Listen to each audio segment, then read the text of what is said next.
সলমান ভাইয়ের যেরকম line up আছে না, আমার মনে হয় না আর কারো এরকম আছে বলে। হ্যাঁ, রণবীর কাপুরেরও বেশ ভালো লাইন আপ, কিন্তু আমি সেই দিকে যাচ্ছি না। তবে এখানে সলমান খানের কেন লাইন আপ নিয়ে কথা বলছি, সিকান্দার আসতে চলেছে এআর মুরগাডাসের সাথে, তো তারপর আসতে চলেছে A6 মানে অ্যাডলি A6, অ্যাডলির সাথে সিনেমা আসবে, এবং তারপর বা তার আগেও আসতে পারে কার সাথে সিনেমা আসতে পারে। এবং এই সিনেমাটা আপনারা থাম্বনেল দেখে বুঝতে পেরে গেছেন, তো এই যে সিনেমাটা দ্য বুল, তো এই সিনেমাটা অনেকদিন থেকে হবে হবে হবে হবে এরকম হচ্ছিল, তারপরে একবার শোনা যায় যেটা সেলড হয়ে গেছে।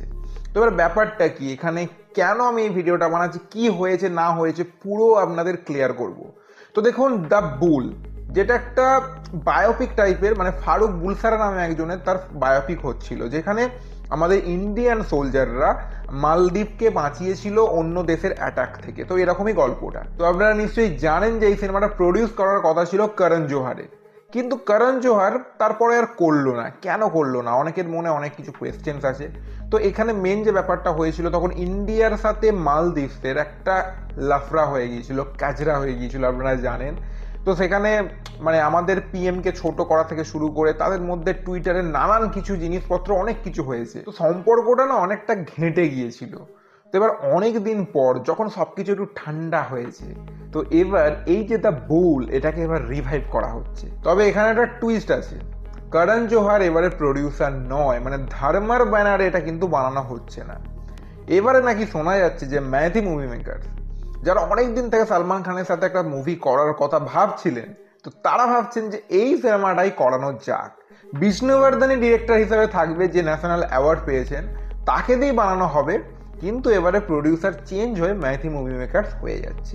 তো আমার মনে হয় এটা বেশ ভালোই, কারণ এই সিনেমাটা আমরা চাইছিলাম যে হোক, দ্য বুল হোক। কারণ সলমান খানকে যেরকম ক্যারেক্টারটা ওখানে, মানে একটা নামটাই ওয়েটি, ফারুক বুলসারা দ্য বুল, তো সলমানের একটা পার্সোনালিটির সাথে না স্কুট করে ব্যাপারটা। আর সেখানে ওই মিলিটারিদের সে হেড হিসাবে সেই নেতৃত্ব দেবেন, সেটা দেখতে বেশ মজা লাগবে। এবং সলমান খান বায়োপিক করছেন, মনে হয় প্রথমবার তিনি কোনো বায়োপিক করছেন, তো সেটা দেখতেও ইন্টারেস্টিং হবে। তো আমার মনে হয় এটা কিন্তু ভালো ডিসিশন, এবং ম্যাথি মুভি মেকার্স কিন্তু তারা ভালো ডিসিশনে নিয়েছে।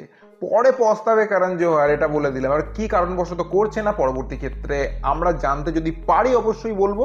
তবে এখন যেটা শোনা যাচ্ছে, ম্যাথি মুভি মেকার্স এই সিনেমাটা করতে চলেছে দ্য বুল।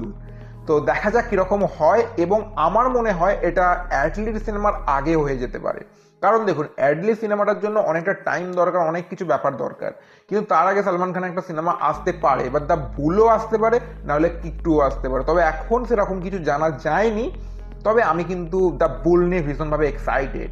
আপনাদের কি মতামত অবশ্যই কিন্তু কমেন্ট করে জানাবেন। তো এখন এখানেই চাই।